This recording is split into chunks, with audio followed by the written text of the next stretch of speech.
দেশের সবকটি নির্বাচন দুর্নীতি এবং অব্যবস্থাপনার উদাহরণ বলে মন্তব্য করেছেন সংসদের বিরোধী দলীয় নেতা ও জাতীয় পার্টির চেয়ারম্যান জি.এম. কাদের। দুপুরে রংপুরে ৩ দিনের সফরে এসে সার্কিট হাউসে সাংবাদিকদের সঙ্গে আলাপকালে তিনি কথা বলেন। তিনি আরও বলেন, ভোটে জনগণের মতামতের প্রতিফলন ঘটছে না, তাই ডাকাডাকি করেও তাদের ভোট কেন্দ্রে আনা যাচ্ছে না। জাতীয় পার্টির জেলা, মহানগর এবং স্থানীয় নেতাকর্মীরা এ সময় উপস্থিত ছিলেন। পরে জাতীয় পার্টির প্রয়াত চেয়ারম্যান হোসাইন মোহাম্মদ এরশাদের কবর জিয়ারত করেন জি.এম. কাদের।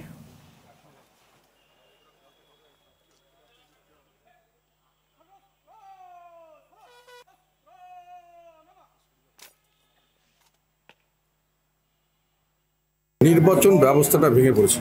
এখন বলা যায় যে নির্বাচনে সঠিক অর্থে যে জনগণের মতামতের প্রতিফলন হচ্ছে না। একটা হলো জনগণ সেই কারণে আসতেই এখন উৎসাহ পাচ্ছেন না। অনেক জায়গায় 2-1 জনও সেন্টারে আসেন না, কোনো ডাকাডাকি করেও তাদেরকে সেন্টারে আনা যাচ্ছে।